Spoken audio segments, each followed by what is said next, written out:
bắt đầu thượng đỉnh Mỹ-Trung, ông Biden nhấn mạnh cạnh tranh trực diện. Nga phóng tên lửa diệt vệ tinh tạo ra 1.500 mảnh vỡ, đe dọa Mỹ-Trung Quốc.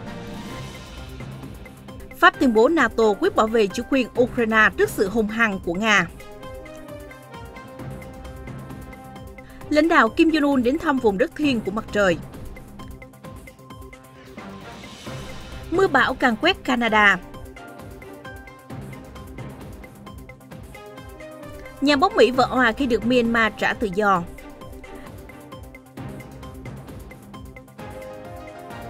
Anh nâng mức cảnh báo an ninh sau vụ nổ ở Liverpool.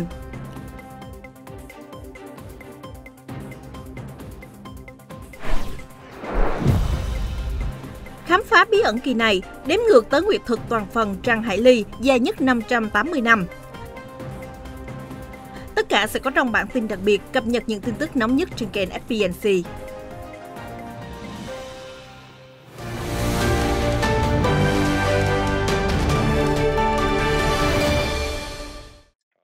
Tổng thống Mỹ Joe Biden sáng nay ngày 16 tháng 11 nói với Chủ tịch Trung Quốc Tập Cận Bình rằng ông hy vọng sẽ có cuộc họp thượng đỉnh thẳng thắn, trung thực về vấn đề nhân quyền và an ninh, giữa bối cảnh quan hệ hai siêu cường đang ở mức thấp nhất hàng thập kỷ.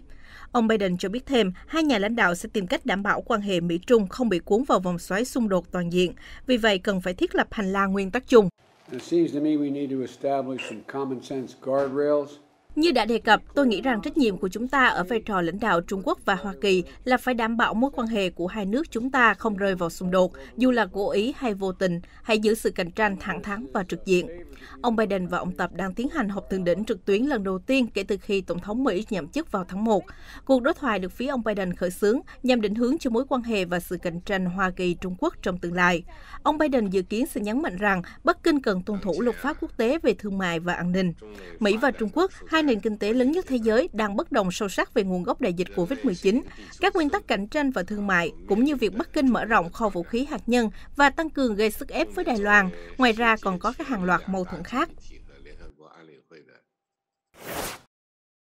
Nga vừa thử nghiệm tên lửa diệt vệ tinh phóng từ mặt đất vào hôm thứ Hai ngày 15 tháng 11, tạo ra mảnh vỡ ở quỹ đạo trái đất tầm thấp, gây nguy hiểm đối với trạm vũ trụ quốc tế ISS và tạo ra hiểm họa khôn lường cho các hoạt động không gian trong nhiều năm về sau, theo Reuters trích lời quan chức Mỹ. NASA cho biết 7 phi hành gia trên trạm ISS gồm 4 người Mỹ, 1 người Đức và 1 người Nga đã được hướng dẫn trú ẩn trong tàu vũ trụ khoảng 2 giờ sau vụ thử tên lửa của Nga. Đây là một biện pháp đề phòng nhằm sẵn sàng sơ tán khỏi ISS nếu cần thiết. Giám đốc NASA Bill Nelson tuyên bố NASA sẽ tiếp tục giám sát các mảnh vỡ trong những ngày kế tiếp và hơn thế nữa để đảm bảo an toàn cho các phi hành gia. Ông nói thêm, không thể tin được Nga đã gây nguy hiểm lớn, không chỉ với các phi hành gia Mỹ và đối tác, mà còn với các phi hành gia của chính nước Nga. Người đứng đầu NASA còn cảnh báo đám mây mảnh vỡ sẽ gieo rắc tai họa cho các trạm vũ trụ đang xây dựng của Trung Quốc. Giới chuyên gia nhận định, việc thử nghiệm vũ khí tiêu diệt vệ tinh trên quỹ đạo gây ra hiểm họa khó lường vì nó tạo ra đám mây các mảnh vỡ có thể va chạm các vật thể khác, kéo theo một chuỗi phản ứng xuyên qua quỹ đạo trái đất. Phía quân đội và Bộ Quốc phòng Nga hiện chưa đưa ra bình luận. Cơ quan hàng không vũ trụ Roscosmos của Nga viết trên Twitter rằng quỹ đạo của các vật thể mà khiến cho phi hành gia vào hôm nay phải trú ẩn trong phi thuyền theo tiêu chuẩn an toàn hiện đã di chuyển ra xa khỏi quỹ đạo của ISS. Trạm vũ trụ đã là vùng xanh trở lại. Theo Bộ Tư lệnh Không gian Mỹ tuyên bố, tên lửa bay thẳng của Nga dùng để phá hủy các vệ tinh của chính họ đã tạo ra hơn 1.500 mảnh vỡ có thể theo dõi được và dường như đã thải ra hàng trăm ngàn mảnh vỡ nhỏ hơn. Tướng lục quân Mỹ James Dickinson cho biết, Nga đã cho thấy họ cố ý coi thường an ninh, an toàn, sự ổn định và bền vững lâu dài của miền không gian đối với tất cả các quốc gia. Tướng Mỹ khẳng định, các mảnh vỡ sau vụ thử tên lửa sẽ tiếp tục đe dọa không gian trong nhiều năm về sau, đặt các vệ tinh và sứ mệnh không gian vào vòng nguy hiểm, cũng như kích thích nhiều xung đột trên vũ trụ. Vũ khí diệt vệ tinh thông thường gồm các hệ thống laser mặt đất hoặc không gian có khả năng vô hiệu hóa cảm biến của vệ tinh do thám. Một phương án khác là vệ tinh được phóng lên và chờ trên quỹ đạo, sẵn sàng lao vào thiết bị không gian của đối phương để gây hư hại hoặc phá hủy hoàn toàn. Hôm 15 tháng 11, Pháp đã cảnh báo Nga rằng Hiệp ước Bắc Đại Tây Dương NATO sẽ quyết tâm bảo vệ chủ quyền của Ukraine, trong bối cảnh liên minh này nhận thấy Moscow đang dàn quân lâm le nước láng giềng. Động thái trên được đưa ra trong bối cảnh giới chức Hoa Kỳ cho rằng Nga đang lợi dụng vấn đề căng thẳng ở biên giới Belarus-Ba Lan để đánh lạc hướng thế giới khỏi các hoạt động quân sự gia tăng gần Ukraine. Cụ thể, trong cuộc điện đàm với người đồng cấp Vladimir Putin trong khuôn khổ các cuộc trao đổi giữa các nhà lãnh đạo phương Tây với Nga, Belarus và Ukraine, Tổng thống Pháp đã nêu rõ quan ngại của mình về tình hình biên giới Ukraine và khẳng định sự quyết tâm, kiên định của NATO trong việc sát cánh giúp Ukraine bảo vệ chủ quyền và toàn vẹn lãnh thổ của mình. Lầu Năm Góc cũng đã lên tiếng cảnh báo về việc Nga dường như đang muốn từ từ xâm chiếm Ukraine. Vào ngày 18 tháng 11 tới, Bộ trưởng Quốc phòng Mỹ Lloyd Austin sẽ gặp người đồng cấp Ukraine để họp bàn về những tình huống mới có thể xảy ra. Được biết, hồi năm 2014, Moscow đã sáp nhập bán đảo Crimea từ Ukraine bất chấp sự phản đối kịch liệt của Mỹ và nhiều nước khác trên thế giới. Lực lượng ly khai do Nga hậu thuẫn cũng đã giành quyền kiểm soát khu vực Donbass phía đông Ukraine sau một cuộc xung đột kéo dài khiến 14.000 người thiệt mạng. Lãnh đạo Triều Tiên Kim Jong-un đã tái xuất sau một tháng vắng bóng trước truyền thông. Ông đến thị sát một dự án xây dựng quan trọng ở gần biên giới với Trung Quốc. Lãnh đạo Kim khẳng định công trình này là hình mẫu của sự thịnh vượng, chứng minh ý chí sắt thép của Triều Tiên để đạt tới sự hùng cường, bất chấp áp lực và các lệnh trừng phạt quốc tế. Hãng thông tấn Trung ương Triều Tiên hôm 16 tháng 11 cho biết, ông Kim bày tỏ hài lòng trong chuyến thăm đến thành phố Sanggye-dong, mà truyền thông phương Tây gọi là thành phố lý tưởng, trong khi bản thân ông Kim gọi nó là thánh địa mặt trời.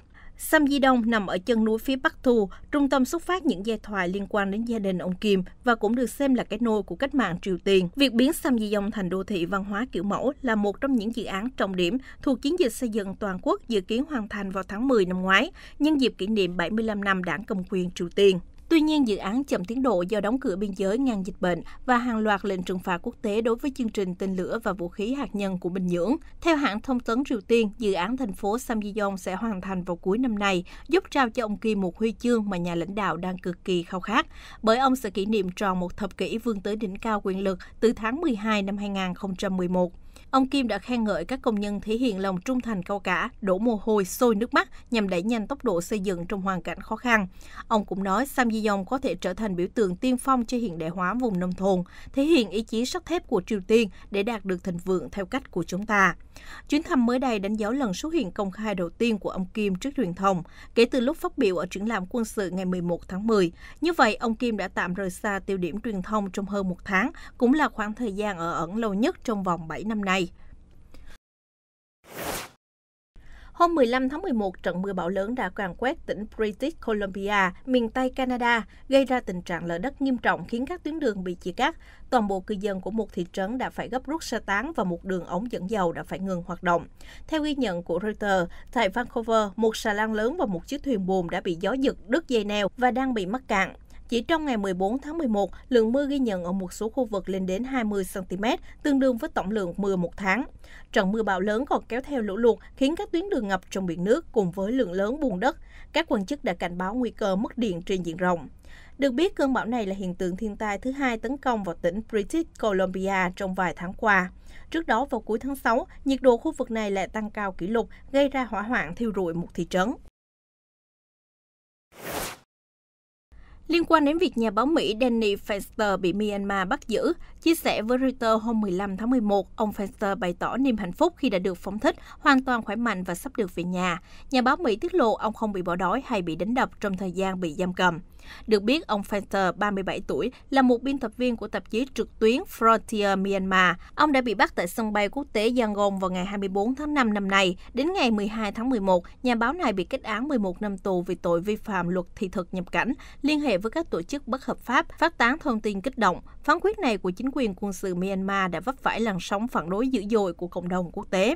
Đến cuối ngày 15 tháng 11, đài truyền hình Myanmar, cơ quan ngôn luận của quân đội Myanmar thông báo, ông Fenster đã được ân xá để duy trì tình hữu nghị giữa các nước và thể hiện tinh thần nhân đạo, theo đề nghị của đại sứ Hoa Kỳ tại Liên Hợp Quốc Richardson và các quan chức ngoại giao của Đại sứ quán Mỹ tại Yangon.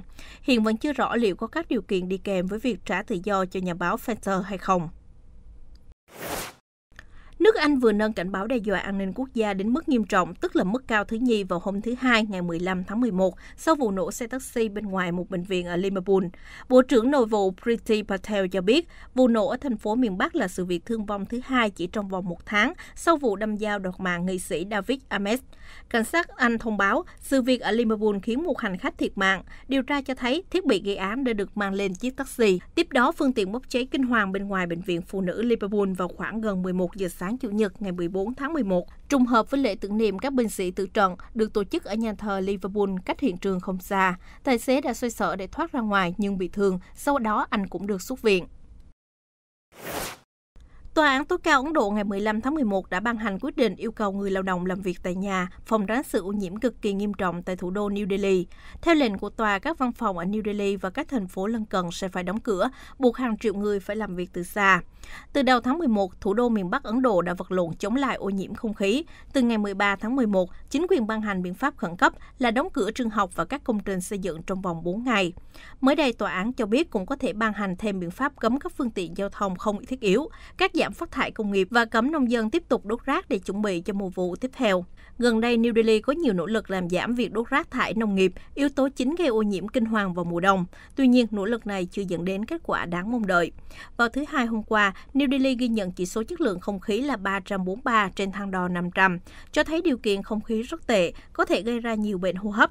Tuy vậy, chỉ số AQI đã cải thiện từ mức đỉnh điểm 499 hồi tuần trước.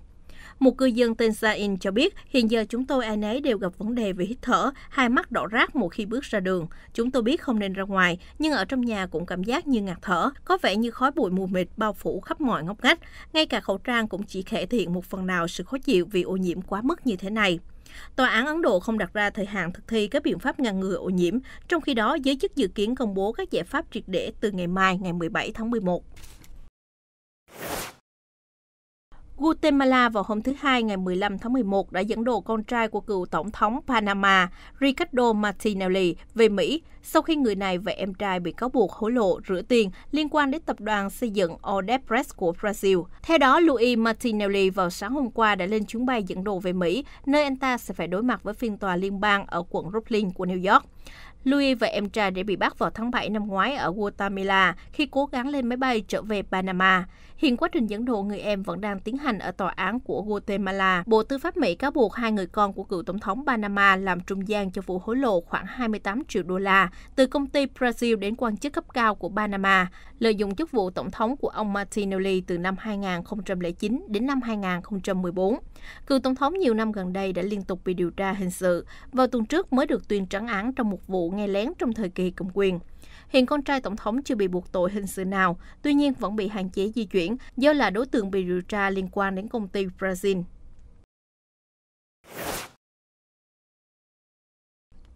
Tòa án cấp cao Kenya ngày 15 tháng 11 đã bỏ tù 4 nhân viên cảnh sát phạm tội ngộ sát Alexander Mason, con trai một quý tộc Anh quốc. Nạn nhân tử vong tại đồn cảnh sát ở thành phố ven biển Diani vào năm 2012. Vụ án thu hút sự quan tâm của dư luận vì liên quan đến bạo lực cảnh sát ở quốc gia vùng Đông Phi. Khi bị tòa tuyên án, 4 cảnh sát đều che mặt, một người lặng lẽ khóc. Bản án dành cho họ từ 9 đến 15 năm tù, gồm cả án treo. Nạn nhân Mason, 28 tuổi, tử vong sau khi bị cảnh sát bắt giam vì hút cần sa trong một bữa tiệc đêm ở Diani, thành phố bên bờ Ấn Độ Dương. Mason là con trai của Nicholas, một quý tộc người Anh. Hai báo cáo của Bộ phận Pháp y thuộc chính phủ kết luận rằng Mason tử vong do chấn thương nặng ở đầu. Vụ việc đã bị cảnh sát che đậy và còn đe dọa các nhân chứng. Cảnh sát Kenya đối mặt với nhiều cáo buộc sử dụng vũ lực với dân thường và các nhóm nhân quyền, nhưng hiếm khi bị khởi tố và gần như chưa bao giờ bị buộc tội.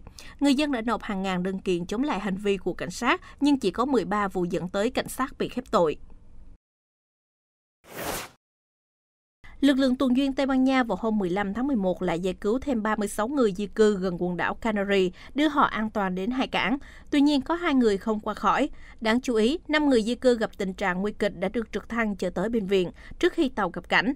3 người khác cũng bị hạ thân nhiệt khá nghiêm trọng. Nhóm người di cư mắc kẹt trên biển cách đảo lớn của Canary khoảng 160 km. Hơn 16.800 người di cư đã thực hiện hải trình cực kỳ nguy hiểm từ vùng Tây Phi đến quần đảo xa xôi của Tây Ban Nha từ tháng 1 đến hết tháng 10 năm nay, cao hơn gấp đôi so với cùng kỳ năm ngoái, theo dữ liệu của Bộ Nội vụ Tây Ban Nha cho hay. Tình trạng bạo lực, xung đột, dịch bệnh, nghèo đói cùng cực đã dẫn đến làn sóng di cư tràn lan từ lục địa đen.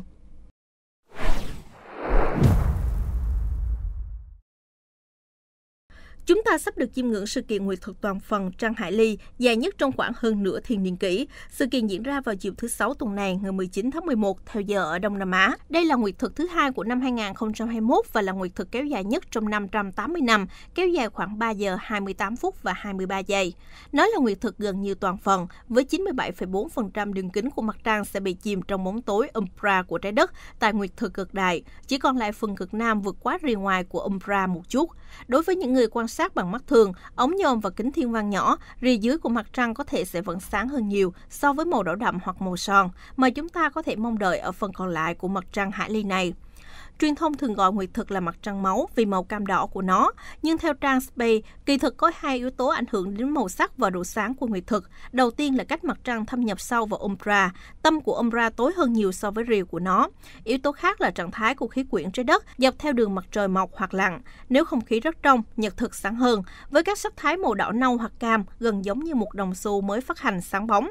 Nhưng do hậu quả của một vụ phun trào núi lửa lớn, tầng bình lưu cao khoảng 50 km đang trở nên ô nhiễm với một đám mây aerosol, một đám mây mù mỏng bao phủ toàn cầu, khiến mặt trăng sẽ trông giống với màu nâu sô-cô-la, màu xám tro hoặc trong những trường hợp hiếm hoi như trường hợp năm 1963 và 1992 gần như hoàn toàn là màu đen. Tin tức vừa rồi đã kết thúc bản tin nóng ngày hôm nay. Chúng tôi sẽ cập nhật những sự kiện quốc tế mới nhất và chuyên mục khám phá bí ẩn trong bản tin nóng được phát sóng hàng ngày vào lúc 14 giờ 30 phút trên kênh FBNC. Mời quý vị quan tâm đón theo dõi.